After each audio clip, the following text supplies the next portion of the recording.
Hallelujah, price lord. ಕರ್ತನಾದ ಯೇಸು ಕ್ರಿಸ್ತನ ನಾಮದಲ್ಲಿ ನಮ್ಮೆಲ್ಲ ಸಹೋದರ ಸಹೋದರಿನ ವಂದಿಸ್ತೇವೆ. ನೀವೇನು ನಮ್ಮ ಚಾನಲ್ ಅನ್ನು ಮೊದಲನೇ ಬಾರಿಗೆ ವೀಕ್ಷಿಸುತ್ತಿರುವುದಾದ್ರೆ ದಯವಿಟ್ಟು ಸಬ್ಸ್ಕ್ರೈಬ್ ಮಾಡ್ಕೊಳ್ಳಿ, ಲೈಕ್ ಮಾಡಿ, ಹಾಗೂ ನಿಮ್ಮ ಪ್ರಾರ್ಥನಾ ಮನವಿಗಳನ್ನು ನಮಗೆ ಕಮೆಂಟ್ ಮೂಲಕವಾಗಿ ತಿಳಿಸಬಹುದಾಗಿದೆ. ನಿಮಗೆ ಕೌನ್ಸಿಲಿಂಗ್ ಬೇಕಾದಲ್ಲಿ, ಪ್ರತಿನಿತ್ಯ ನಡೆಯುವಂತಹ ನಮ್ಮ ಒಂದು ಪ್ರಾರ್ಥನೆಗೆ ಜಾಯ್ನ್ ಆಗಬೇಕಾದಲ್ಲಿ ಕೆಳಗೆ ಕೊಟ್ಟಿರುವಂಥ ವಾಟ್ಸಪ್ ನಂಬರಿಗೂ ಗ್ರೂಪ್ಗಳನ್ನು ಸಂಪರ್ಕಿಸಬಹುದು. ಪ್ರತಿದಿನ ಮುಂಜಾನೆಯ ಸಮಯದಲ್ಲಿ ಕರ್ತನ ವಾಕ್ಯವನ್ನು ನೀವು ವೀಕ್ಷಿಸಬೇಕಾದಲ್ಲಿ ವರ್ಡ್ ಆಫ್ ಟ್ರೂತ್ ಎಂಬ ಯೂಟ್ಯೂಬ್ ಚಾನಲ್ನ ಮೂಲಕವಾಗಿ ವೀಕ್ಷಿಸಬಹುದಾಗಿದೆ. ಇಂದಿನ ನಮ್ಮ ಸಂದೇಶ ಭಾಗ ಯಾವುದಾಗಿದೆ ಅಂದರೆ, ನಮ್ಮನ್ನು ಎಲ್ಲ ಅಪಾಯದಿಂದ, ಕೇಡಿನಿಂದ ಕಾಪಾಡುವಲ್ಲಿ ನಮ್ಮ ದೇವರು ನಂಬಿಗಸ್ತನಾಗಿದ್ದಾನೆ. ನಾವು ನೆನೆಸಿಕೊಳ್ಳುತ್ತೇವೆ, ನನಗೆ ಬರುವಂಥ ಅಪಾಯ, ಕೇಡಿನಿಂದ ನನ್ನನ್ನು ಕಾಪಾಡುವವರು ಯಾರಾಗಿದ್ದಾರೆ? ಅನೇಕ ಕಷ್ಟದಲ್ಲಿ, ವೇದನೆಯಲ್ಲಿ ಹಾದು ಹೋಗುವಂಥ ಸಮಯದಲ್ಲಿ ದೇವರು ಯಾವಾಗಲೂ ನಮ್ಮನ್ನು ಕಾಪಾಡುವಲ್ಲಿ ನಂಬಿಗಸ್ತನಾಗಿರ್ತಾನೆ. ಈ ಸಂದೇಶ ಪ್ರಾರಂಭಿಸುವುದಕ್ಕಿಂತ ಮುಂಚೆ ಒಂದು ಚಿಕ್ಕ ಪ್ರಾರ್ಥನೆಯನ್ನು ಮಾಡಿಕೊಳ್ಳೋಣ. ಪರಿಶುದ್ಧನಾಗಿರುವ ದೇವರೇ, ನಿಮ್ಮ ನಾಮಕ್ಕೆ ಸ್ತುತಿ ಸ್ತೋತ್ರ ಉಂಟಾಗಲಿ. ಕೊಟ್ಟ ಸುಂದರವಾದ ಸಮಯಕ್ಕಾಗಿ ಸ್ತೋತ್ರ. ಈ ಸಂದೇಶವನ್ನು ಹೇಳುವಾಗ, ಮಾತನಾಡುವುದು ನಾನಲ್ಲ, ನನ್ನ ಸ್ವಂತ ಬುದ್ಧಿ ಜ್ಞಾನದಿಂದಲ್ಲ, ಪರಿಶುದ್ಧಾತ್ಮನೇ ನೀವು ಮಾತನಾಡಿ ಒಬ್ಬೊಬ್ಬರ ಹೃದಯದಲ್ಲಿ ಕಾರ್ಯ ಮಾಡಬೇಕಾಗಿ ಕೇಳಿಕೊಳ್ತೇನೆ. ಅಪ್ಪ, ನನ್ನ ಮರೆಮಾಚಿ ನೀವು ಪ್ರಕಟವಾಗಬೇಕಾಗಿ ಯೇಸುವಿನ ನಾಮದಲ್ಲಿ ಬೇಡಿಕೊಳ್ತೇನೆ ತಂದೆ. ಆಮೇನ್, ಆಮೇನ್. ಮೊದಲನೇದಾಗಿ ನಾವು ಒಂದು ವಚನವನ್ನು ಓದಿಕೊಳ್ಳೋಣ. 2 ಥೆಸಲೋನಿಕದವರಿಗೆ ಬರೆದ ಪತ್ರಿಕೆ 3ನೇ ಅಧ್ಯಾಯ 3ನೇ ವಚನ. ಆದರೆ ಕರ್ತನು ನಂಬಿಗಸ್ತನು, ಆತನು ನಿಮ್ಮನ್ನು ದೃಢಪಡಿಸಿ ನೀವು ಕೆಡುಕನ ಕೈಗೆ ಸಿಕ್ಕದಂತೆ ಕಾಪಾಡುವನು. ನಮ್ಮ ದೇವರು ನಮ್ಮ ಜೀವಿತದಲ್ಲಿ 2 ಸಂಗತಿಗಳನ್ನು ಮಾಡುವವರಾಗಿದ್ದಾರೆ. ಒಂದು ಕಡೆ ಆತನು ನಮ್ಮನ್ನು ಎತ್ತಿ ಹಿಡಿಯುವವನಾಗಿದ್ದಾನೆ, ಮತ್ತೊಂದು ಕಡೆ ನಮ್ಮನ್ನು ಎಲ್ಲ ಕೇಡಿನಿಂದ ತಪ್ಪಿಸಿ ಕಾಪಾಡುವ ಆತನಾಗಿದ್ದಾನೆ. ಯಾಕೆಂದರೆ ವಾಕ್ಯ ಹೇಳುವ ಪ್ರಕಾರ ನಮ್ಮ ದೇವರು ನಂಬಿಗಸ್ತನಾಗಿದ್ದಾನೆ. ಇವತ್ತು ನಮ್ಮನ್ನು ಅಪಾಯದಲ್ಲಿ, ನೋವಲ್ಲಿ, ಬೇಸರಿಕೆಯಲ್ಲಿರುವಾಗ ಮನುಷ್ಯರು ವಾಗ್ದಾನ ಮಾಡ್ತಾರೆ, ಯಾವ ಕೇಡು, ಯಾವ ಅಪಾಯಗಳು ನಿನ್ನನ್ನು ಮುಟ್ಟದಂತೆ ನಾನು ಕಾಪಾಡ್ತೇನೆ, ನಿನ್ನ ಜೊತೆಯಲ್ಲಿ ನಾನು ಇರ್ತೇನೆ, ಯಾರು ನಿನ್ನನ್ನು ಏನು ಮಾಡಲಿಕ್ಕೆ ಸಾಧ್ಯ ಇಲ್ಲ ಎಂದು ಅನೇಕ ಮನುಷ್ಯರು ವಾಗ್ದಾನ ಮಾಡ್ತಾರೆ. ಅವರು ವಾಗ್ದಾನ ಮಾಡಿದ ತಕ್ಕ ಹಾಗೆ ನಂಬಿಗಸ್ತರಾಗಿ ನಿಲ್ಲಕ್ಕೆ ಸಾಧ್ಯವಿಲ್ಲ. ಯಾಕೆಂದರೆ ಮನುಷ್ಯನು ಕೊಡುವಂಥ ಸಂರಕ್ಷಣೆ ಅದು ತಾತ್ಕಾಲಿಕವಾಗಿರುವಂಥದ್ದು, ಹಾಗೂ ಅದಕ್ಕೆ ಲಿಮಿಟ್ ಆಗಿದೆ. ಒಂದು ರೀತಿಯಾದಂತಹ ಅವರ ಒಂದು ಅಸ್ತಿತ್ವದಲ್ಲಿ ಬರುವಾಗ ಅಥವಾ ಅವರ ಒಂದು ಸರೌಂಡಿಂಗಲ್ಲಿ ಬರುವಾಗ ಮಾತ್ರ ಸಂರಕ್ಷಣೆ ಮಾಡಲಿಕ್ಕೆ ಸಾಧ್ಯವಾಗ್ತದೆ. ಆದರೆ ದೇವರಿಗೆ ಹಾಗಲ್ಲ, ಎಲ್ಲ ಕಡೆಯಲ್ಲಿಯೂ ಆತನು ನಮ್ಮನ್ನು ಸಂರಕ್ಷಿಸಲಿಕ್ಕೆ ಸಾಧ್ಯವಾಗಿರುವ ಆತನಾಗಿದ್ದಾನೆ. ಈ ಗಲಿಬಿಲಿಯ ಲೋಕದಲ್ಲಿ ನಾವು ವಾಸಿಸುವಾಗ ನಮ್ಮ ಎದುರಿಗೆ ಅನೇಕ ಕೇಡುಗಳು ಬರ್ತದೆ. ಯಾವ ಕೇಡಾದರೂ ನಮ್ಮನ್ನು ಯಾವ ಕ್ಷಣದಲ್ಲಾದರೂ ಬೀಳಿಸಬಹುದು. ಅದಕ್ಕೆ 1 ಪೇತ್ರನ ಪತ್ರಿಕೆಯಲ್ಲಿ 5ನೇ ಅಧ್ಯಾಯ 8ನೇ ವಚನದಲ್ಲಿ ಹೀಗೆ ಬರೆಯಲ್ಪಟ್ಟಿದೆ, ನಮ್ಮ ವೈರಿಯಾಗಿರುವ ಸೈತಾನನು ಗರ್ಜಿಸುವ ಸಿಂಹದೋಪಾದಿಯಲ್ಲಿ ಯಾರನ್ನು ನುಂಗಲಿ ಎಂದು ಹುಡುಕುತ್ತಿರುತ್ತಾನೆ. ನಮ್ಮ ವೈರಿ ನಮ್ಮ ಜೀವಿತದಲ್ಲಿ ಅನೇಕ ಅಪಾಯಗಳನ್ನು, ಕೇಡುಗಳನ್ನು ತರಬೇಕೆಂದು ನಾವು ಆತ್ಮಿಕವಾಗಿ ಬಿದ್ದು ಹೋಗಬೇಕು, ಸೋತು ಹೋಗಬೇಕು, ನಾವು ದೇವರಿಂದ ದೂರ ಆಗಬೇಕೆಂದು ಅನೇಕ ಅಪಾಯನ, ಕೇಡನ್ನು ತಂದು ನಮ್ಮ ಜೀವಿತದಲ್ಲಿ ಆಗ್ತಾನೆ. ಆದರೆ ನಾವು ಮುಂಚೆ ಓದಿದ ವಾಕ್ಯದ ಪ್ರಕಾರವಾಗಿ, ಆದರೆ ಕರ್ತನು ನಂಬಿಗಸ್ತನು, ಆತನು ನಿಮ್ಮನ್ನು ದೃಢಪಡಿಸಿ ನಮ್ಮನ್ನು ದೃಢಪಡಿಸುವಾತನಾಗಿದ್ದಾನೆ. ಯಾವ ಕೆಡುಕನ ಕೈಗೆ ನಾವು ಸಿಕ್ಕದಂತೆ ಯಾವಾಗಲೂ ನಮ್ಮನ್ನು ಕಾಯುವಂಥ ಕೇಡ್ಯವು ಗುರಾಣಿಯೂ ಆಗಿದ್ದಾನೆ. ಅರಸನಾದಂತಹ ದಾವೀದನು ಯಾವಾಗಲೂ ಹೇಳ್ತಾ ಇದ್ದನು, ನೀ ನನ್ನ ಕೋಟೆಯು, ನೀ ನನ್ನ ಬಂಡೆಯು, ನೀ ನನ್ನ ಕೇಡ್ಯವು ಆಗಿದೆಯಾ ಎಂದು. ಅವನ ಬಳಿ ಅನೇಕ ಶಸ್ತ್ರಾಸ್ತ್ರಗಳಿತ್ತು, ಅವನ ಬಳಿ ಅನೇಕ ವಿಧವಾದಂತಹ ಸೈನಿಕರಿದ್ದು, ಕಾವಲಿರಲಿಕ್ಕೆ ಸೈನಿಕರಿದ್ರು, ಅನೇಕ ವಿಧವಾದಂತಹ ಆಯುಧಗಳಿತ್ತು.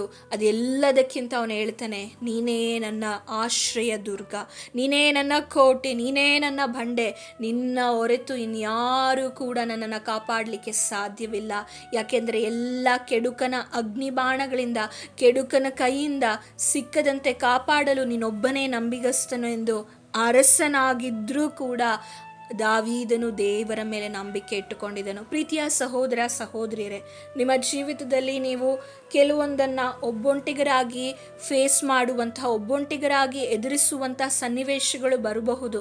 ಕೆಲವೊಮ್ಮೆ ನಿಮ್ಮ ಗಂಡನು ನಿಮ್ಮ ಜೊತೆಯಲ್ಲಿ ಇದ್ದರೂ ಕೂಡ ಕೆಲವೊಂದು ವಿಷಯಗಳನ್ನು ನೀವು ಒಬ್ಬೊಂಟಿಗರಾಗಿಯೇ ಎದುರಿಸುವಂತಹ ಒಂದು ಸನ್ನಿವೇಶಗಳು ಜೀವಿತದಲ್ಲಿ ಬರುವಾಗ ನಾವು ದೇವರನ್ನು ಆಶ್ರಯಿಸಿಕೊಳ್ಳಬೇಕು.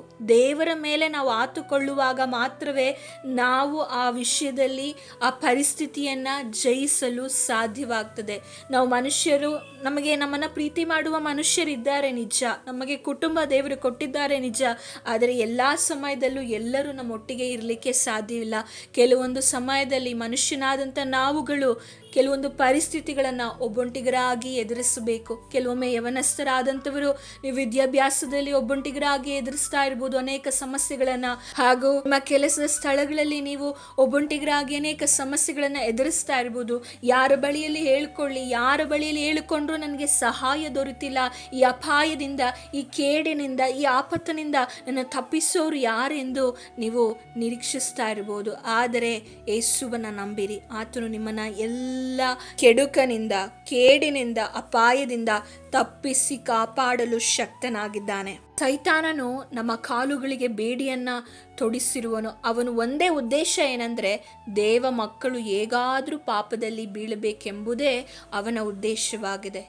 ಸಮಯವನ್ನ ನೋಡ್ತಾ ಇರ್ತಾನೆ, ಹೇಗೆ ಪಾಪದಲ್ಲಿ ಬೀಳಿಸ್ಲಿ, ನಮ್ಮ ಗುಣದಲ್ಲಾಗಿರಬಹುದು, ನಮ್ಮ ಕಾಲುಗಳಿಗೆ ಅನೇಕ ಬೇಡಿಗಳನ್ನ ತೊಡಿಸಿ ಎಲ್ಲಿ ಎಡವಿಸಬೇಕು, ಎಲ್ಲಿ ಎಡವಿಸಿದ ತಕ್ಷಣ ಬೀಳಿಸಬೇಕು ಎಂದು ಯಾವಾಗಲೂ ಯೋಚನೆ ಮಾಡ್ತಿರ್ತಾನೆ. ಅವನು ಒಂದೇ ಉದ್ದೇಶ, ಹೇಗಾದ್ರೂ ಮಾಡಿ ನಾವು ಪಾಪದಲ್ಲಿ ಬೀಳಬೇಕು, ನಾವು ಕತ್ತಲೆಯ ಶಕ್ತಿಯಲ್ಲಿ ಇರಬೇಕು, ಅನೀತಿಯ ಮಾರ್ಗದಲ್ಲಿ ಇರಬೇಕು ಎಂದೇ ಅವನಿಗೆ ಯಾವಾಗಲೂ ಉದ್ದೇಶವಾಗಿದೆ. ಕತ್ತಲೆಯ ಶಕ್ತಿ ಮತ್ತು ನೀತಿ ಯಾವಾಗಲೂ ಒಂದಕ್ಕೊಂದು ಹೋರಾಡುವಂಥದ್ದಾಗಿದೆ. ಅದಕ್ಕೆ ದೇವರ ವಾಕ್ಯ ತಿಳಿಯಪಡಿಸ್ತದೆ, ಶರೀರವು ಆತ್ಮವು ಒಂದಕ್ಕೊಂದು ಹೋರಾಡ್ತಾ ಇರ್ತದಂತೆ. ಅದೇ ರೀತಿಯಾಗಿ ಕತ್ತಲೆಯೂ ಕೂಡ ನೀತಿಯು ಒಂದಕ್ಕೊಂದು ವಿರುದ್ಧವಾಗಿ ಹೋರಾಡ್ತಾ ಇರ್ತದೆ. ನಾವು ಈ ಮಾತಿನಿಂದ ಉತ್ತೇಜಿಸಲ್ಪಡಬೇಕಾದದ್ದು ಏನಂದರೆ, 2 ತಿಮೋಥಿಯನಿಗೆ ಬರೆದ ಪತ್ರಿಕೆ 4ನೇ ಅಧ್ಯಾಯ 18ನೇ ವಚನದಲ್ಲಿ ಹೀಗೆ ಬರೆಯಲ್ಪಟ್ಟಿದೆ, ನಾನು ಯಾವ ದುಷ್ಕೃತ್ಯವನ್ನು ಮಾಡದಂತೆ ಕರ್ತನು ನನ್ನನ್ನು ಕಾಪಾಡಿ ತನ್ನ ಬಳಿಗೆ ಪರಲೋಕ ರಾಜ್ಯಕ್ಕೆ ಸೇರಿಸುವನು, ಯುಗ ಯುಗಾಂತರಗಳಲ್ಲಿಯೂ ಆತನಿಗೆ ಸ್ತೋತ್ರ. ನಾವು ಯಾವಾಗಲೂ ನಮ್ಮಲ್ಲಿ ಉತ್ತೇಜನ ಇರಬೇಕು, ಏನೆಂದರೆ ನಾನು ಯಾವ ದುಷ್ಕೃತ್ಯ ಮಾಡದಂತೆ ನನ್ನ ಕರ್ತನು ಕಾಪಾಡುವ ಆತನಾಗಿದ್ದಾನೆ. ಬರೀ ಅಪಾಯ ಕೇಡಿನಿಂದ ಮಾತ್ರ ದೇವರು ನಮ್ಮನ್ನು ಕಾಪಾಡೋದಿಲ್ಲ. ನಮಗೇನೋ ಒಂದು ಅಪಾಯ ಬಂದು ನಮ್ಮ ಜೀವವನ್ನು ನಷ್ಟಪಡಿಸುವುದರಿಂದ ಮಾತ್ರ ದೇವರು ನಮ್ಮನ್ನು ಕಾಪಾಡೋದಿಲ್ಲ.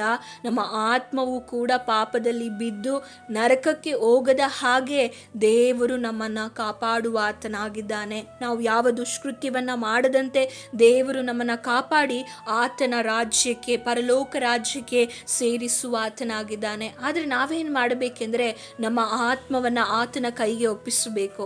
ಆತ್ಮಕ್ಕೂ ಶರೀರವು ಒಂದಕ್ಕೊಂದು ಹೋರಾಡ್ತಾ ಇರ್ತದೆ ಎಂದು ನಾವು ಓದ್ತೇವೆ. ಆತ್ಮ ಇಚ್ಛಿಸುವಂಥದ್ದು ಶರೀರಕ್ಕೆ ಇಷ್ಟ ಆಗೋದಿಲ್ಲ, ಶರೀರ ಇಚ್ಛಿಸುವಂಥದ್ದು ಆತ್ಮಕ್ಕೆ ಇಷ್ಟ ಆಗೋದಿಲ್ಲ. ಈ ಸಮಯದಲ್ಲಿ ಒಂದಕ್ಕೊಂದು ಹೋರಾಡುವಾಗ ನಾವು ಹೆಚ್ಚು ಯಾವುದಕ್ಕೆ ನಾವು ಪ್ರಾಧಾನ್ಯತೆ ಕೊಡ್ತೇವೆ, ಆತ್ಮದ ವಿಷಯಗಳಿಗೆ ಹೆಚ್ಚು ಪ್ರಾಧಾನ್ಯತೆ ಕೊಡುವಾಗ ನಮ್ಮ ಆತ್ಮನು ಬಲಗೊಳ್ಳುತ್ತಾನೆ. ಆಗ ಶರೀರದ ವಿರುದ್ಧವಾಗಿ ನಾವು ಸುಲಭವಾಗಿ ಹೋರಾಡಲಿಕ್ಕೆ ಸಾಧ್ಯವಾಗ್ತದೆ. ನೀವು ಹೆಚ್ಚು ಶರೀರ ವಿಷಯಗಳಿಗೆ, ಹೆಚ್ಚು ಶರೀರದ ಕಾರ್ಯಗಳಿಗೆ ನೀವು ಪ್ರಾಧಾನ್ಯತೆ ಕೊಟ್ಟು ಪ್ರಾರ್ಥನೆ ಮಾಡದೆ, ಆರಾಧನೆ ಮಾಡದೆ, ಸ್ತುತಿ ಮಾಡದೆ, ದೇವರೊಟ್ಟಿಗೆ ಸಂಬಂಧ ಇಟ್ಟುಕೊಳ್ಳದೆ ಶರೀರದ ಲೋಕದ ವಿಷಯಗಳನ್ನೇ ನೀವು ಹೆಚ್ಚು ನಿಮ್ಮ ಶರೀರಕ್ಕೆ ನೀವು ಪ್ರಾಧಾನ್ಯತೆ ಕೊಡ್ತಾ ಇರೋದಾದರೆ ನಿಮ್ಮ ಶರೀರವು ನಿಮ್ಮ ಆತ್ಮನನ್ನು ಸುಲಭವಾಗಿ ಸೋಲಿಸಲಿಕ್ಕೆ ಸಾಧ್ಯವಾಗ್ತದೆ. ಆದ ಕಾರಣ ನಾವು ಯಾವ ದುಷ್ಕೃತ್ಯಕ್ಕೆ ಹೋಗದಂತೆ ದೇವರು ನಮ್ಮನ್ನು ಕಾಪಾಡಿ ನಡೆಸುವ ಆತನಾಗಿದ್ದಾನೆ. ಆದ ಕಾರಣವೇ ನಾವುಗಳು ನಮ್ಮ ಆತ್ಮವನ್ನು ದೇವರಿಗೆ ಒಪ್ಪಿಸಬೇಕು. ನಾವು ಸೆಲೆಕ್ಟ್ ಮಾಡಬೇಕು, ನಾವು ಯಾವುದಕ್ಕೆ ಹೆಚ್ಚು ಪ್ರಾಧಾನ್ಯತೆ ಕೊಡ್ತಾ ಇದ್ದೇವೆ ಎಂದು ನಮ್ಮನ್ನು ನಾವು ಪರೀಕ್ಷೆ ಮಾಡಿಕೊಳ್ಬೇಕು. ನಾವು ಪದೇ ಪದೇ ಪಾಪದಲ್ಲಿ ಬೀಳ್ತಾ ಇದ್ದೇನೆ, ಪದೇ ಪದೇ ಸೋತು ಹೋಗ್ತಾ ಇದ್ದೇನೆ, ಪದೇ ಪದೇ ನನಗೆ ಬೇಡವಾಗಿರುವಂಥ ಆಲೋಚನೆ ಬರ್ತಾ ಇದೆ ಅಂದರೆ ನಾನು ಯಾವುದಕ್ಕೆ ಹೆಚ್ಚು ಪ್ರಾಧಾನ್ಯತೆ ಕೊಡ್ತಾ ಇದ್ದೇನೆ ಎಂದು ನಮ್ಮನ್ನು ನಾವು ಪರೀಕ್ಷೆ ಮಾಡಿಕೊಳ್ಬೇಕು. ನನ್ನ ಆತ್ಮನ ವಿಷಯಗಳಿಗೆ ಪ್ರಾಧಾನ್ಯತೆ ಕೊಡ್ತಾ ಇದ್ದೇನಾ, ದೇವರಿಗೆ ಪ್ರಾಧಾನ್ಯತೆ ಕೊಡ್ತಾ ಇದ್ದೇನಾ, ಪ್ರಾರ್ಥನೆಯನ್ನು ಮಾಡ್ತಾ ಇದ್ದೇನಾ, ವಾಕ್ಯವನ್ನು ಓದ್ತಾ ಇದ್ದೇನಾ ಎಂದು ನಾವು ಪರೀಕ್ಷೆ ಮಾಡಿಕೊಳ್ಳಬೇಕು. ಆಗ ನಮಗೆ ಅಲ್ಲಿ ಉತ್ತರ ಸಿಗುವಂಥದ್ದಾಗಿದೆ. ನಾವು ಹೆಚ್ಚು ಆತ್ಮನ ವಿಷಯಗಳಿಗೆ ಪ್ರಾಧಾನ್ಯತೆ ಕೊಡುವಾಗ ಯಾವ ದುಷ್ಟತ್ವವು ನಮ್ಮನ್ನು ಮುಟ್ಟದಂತೆ, ಯಾವ ಪಾಪದ ಕಾರ್ಯಗಳಲ್ಲಿ ನಾವು ಬೀಳದಂತೆ ದೇವರು ನಮ್ಮನ್ನು ಕಾಪಾಡಿ ನಡೆಸುವ ಆತನಾಗಿದ್ದಾನೆ. ದೇವರು ಕಾಪಾಡ್ತಾನೆ ಅಂತ ಹೇಳಿ ನಾವು ದೇವರೊಟ್ಟಿಗೆ ಸಂಬಂಧ ಇಟ್ಟುಕೊಳ್ಳದೆ ನಮ್ಮಿಷ್ಟದ ಪ್ರಕಾರವಾಗಿ ಲೋಕಕ್ಕೆ ಹೆಚ್ಚು ಪ್ರಾಧಾನ್ಯತೆ ಕೊಟ್ಟು ಜೀವಿಸುವಾಗ ನಾವು ಸುಲಭವಾಗಿ ಪಾಪದಲ್ಲಿ ಬಿದ್ದು ಹೋಗ್ತೇವೆ. ದೇವರು ಕಾಪಾಡಲಿಕ್ಕೆ ಖಂಡಿತ ಇದ್ದಾರೆ, ಆದರೆ ನಾವು ಯಾವುದನ್ನು ಆರಿಸಿಕೊಳ್ತಾ ಇದ್ದೇವೆ ಅದು ಕೂಡ ಬಹಳ ಮುಖ್ಯವಾಗಿರುವಂಥ ಕಾರ್ಯವಾಗಿದೆ. ಯಾಕೋಬನನ್ನು ಎಲ್ಲ ಕೇಡುಗಳಿಂದ ಕಾಪಾಡಿದಂಥ ನಮ್ಮ ಕರ್ತನು ನಮ್ಮನ್ನು ಕೂಡ ಎಲ್ಲ ಕೇಡಿನಿಂದ ಬಿಡಿಸಿ ಕಾಪಾಡಲು ನಂಬಿಗಸ್ತನಾಗಿದ್ದಾನೆ. ಯೋಸೇಫನನ್ನು ಅನೇಕ ಕೇಡುಗಳು ಹಿಂಬಾಲಿಸುವುದನ್ನು ನೋಡ್ತೇವೆ. ತನ್ನ ಸ್ವಂತ ಸಹೋದರರು ಅವನನ್ನು ಹಳ್ಳಕ್ಕೆ ಹಾಕ್ತಾರೆ. ಅವನ ಜೀವಿತದಲ್ಲಿ ಅನೇಕ ಕಷ್ಟಗಳಿಗೆ ಒಳಗಾಗ್ತಾನೆ. ಕಷ್ಟದ ಜೀವಿತದಲ್ಲಿ ಬಿದ್ದನು. ಅವನು ಎಂದಿಗೂ ನೆನೆಸಿಕೊಂಡಿರಲಿಲ್ಲ, ನಾನು ಇಂಥ ಕಷ್ಟಕ್ಕೆ ಒಳಗಾಗ್ತೇನೆ. ತಂದೆಯಿಂದ ಹೆಚ್ಚಾಗಿ ಪ್ರೀತಿಸಲ್ಪಟ್ಟಂಥ ಮಗನು ಯೋಸೇಫನಾಗಿದ್ದನು. ತಂದೆಯ ಪ್ರೀತಿಯಿಂದ ದೂರವಾಗಿ ನಂತರ ಹಳ್ಳಕ್ಕೆ ಅವನನ್ನು ಹಾಕುವುದನ್ನು ನೋಡ್ತೇವೆ.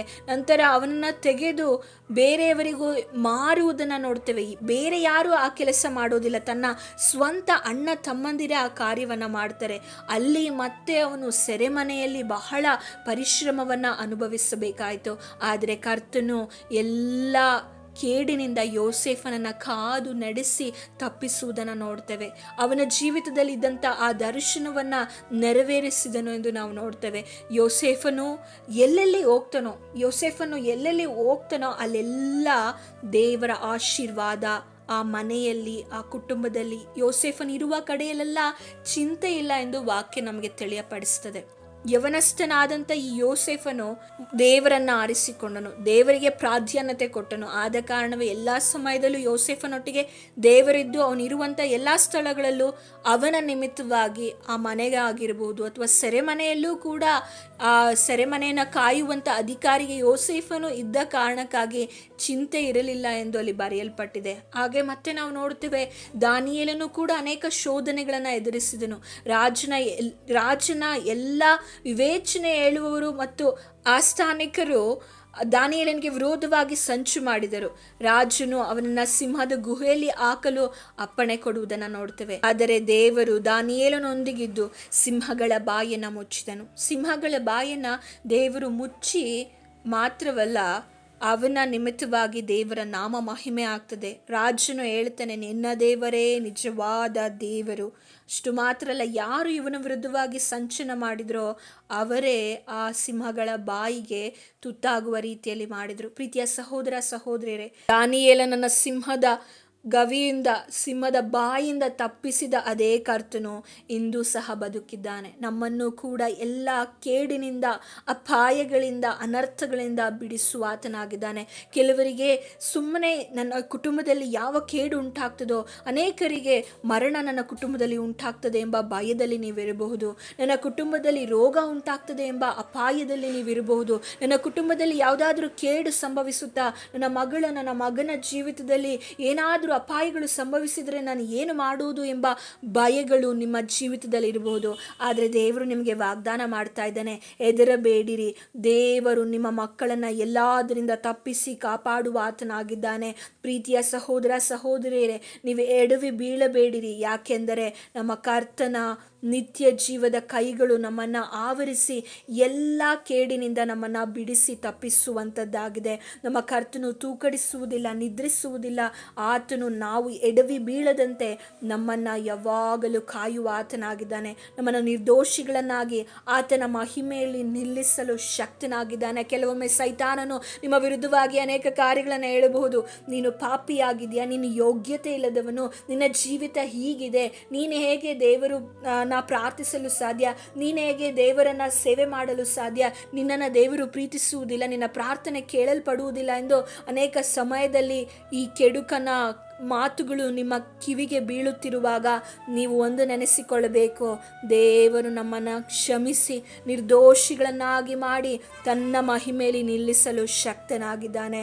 ಅಷ್ಟು ಮಾತ್ರ ಅಲ್ಲ, ನಮ್ಮನ್ನು ಎಲ್ಲ ಕೇಡಿನಿಂದ ತಪ್ಪಿಸಿ ಆತನನ್ನು ನಾವು ಅಂಟಿಕೊಂಡಿರಲು ನಮ್ಮ ಕರ್ತನು ತನ್ನ ಕೃಪೆಯನ್ನು ನಮಗೆ ಅನುಗ್ರಹಿಸುವ ಆತನಾಗಿದ್ದಾನೆ. ಕೀರ್ತನೆ 121 ಅಧ್ಯಾಯ 7ನೇ ವಚನ, ಕರ್ತನು ನಿನ್ನನ್ನು ಎಲ್ಲ ಕೇಡಿನಿಂದ ತಪ್ಪಿಸುವನು, ನಿನ್ನ ಪ್ರಾಣವನ್ನು ಕಾಯುವನು. ನಿಮ್ಮ ಪ್ರಾಣವನ್ನು ಕಾಯುತ್ತಾರೆ, ಹಾಗೆ ನಿಮ್ಮನ್ನು ಎಲ್ಲ ಕೇಡಿನಿಂದ ತಪ್ಪಿಸಿ ಕಾಪಾಡುವಂಥ ನಮ್ಮ ದೇವರಾಗಿದ್ದಾರೆ. ಸಮಯದಲ್ಲಿ ಯಾವುದಾದ್ರೂ ಅನಾರೋಗ್ಯದ ಸಮಸ್ಯೆಗಳಲ್ಲಿ ಹಾದು ಹೋಗುವಾಗ ನೀವು ಒಬ್ಬೊಂಟಿಗರಾಗಿ ಅದನ್ನು ಫೇಸ್ ಮಾಡುವಂತಹ ಪರಿಸ್ಥಿತಿಗಳು ಬಂದಾಗಿಯೋ ಹೆದರಬೇಡಿರಿ. ನಿಮ್ಮ ಪ್ರಾಣವನ್ನು ದೇವರು ಕಾಯುವ ಆತನಾಗಿದ್ದಾನೆ. ದೇವರು ಎಲ್ಲ ಕೇಡಿನಿಂದ ತಪ್ಪಿಸಿ ನಿಮ್ಮ ಪ್ರಾಣವನ್ನು ಕಾಯ್ದು ನಿಮ್ಮನ್ನು ಆಶೀರ್ವದಿಸುವ ಆತನಾಗಿದ್ದಾನೆ. ಪ್ರಾರ್ಥಿಸೋಣ. ಪರಿಶುದ್ಧನಾಗಿರುವ ದೇವರೇ, ಕೊಟ್ಟ ಸಮಯಕ್ಕಾಗಿ ಸ್ತೋತ್ರ. ದೇವರು ಉತ್ತಮವಾದ ವಾಕ್ಯಗಳಿಂದ ನಮ್ಮನ್ನು ಉತ್ತೇಜನ ಪಡಿಸಿ ಧೈರ್ಯಪಡಿಸಿದ್ದೀರಾ, ಅದಕ್ಕಾಗಿ ಸ್ತೋತ್ರ. ಯಾರೆಲ್ಲ ಅಪಾಯ ಕೇಡು ಬಂಧನದಲ್ಲಿ ದೇವರೇ ಈ ಸಮಯದಲ್ಲಿದ್ದಾರೋ, ಯೇಸುವಿನ ನಾಮದಲ್ಲಿ ಅವರಿಗೆ ಬಿಡುಗಡೆನ ಅನುಗ್ರಹಿಸು, ಅವರಿಗೆ ಧೈರ್ಯವನ್ನು ಕೊಟ್ಟು ಆಶೀರ್ವದಿಸಬೇಕಾಗಿ ಯೇಸುವಿನ ನಾಮದಲ್ಲಿ ಬೇಡಿಕೊಳ್ತೇನೆ ತಂದೆಯೇ. ಆಮೇನ್ ಆಮೇನ್. ದೇವರ ಆಶೀರ್ವದಿಸಲಿ. Thanks for watching. God bless you all.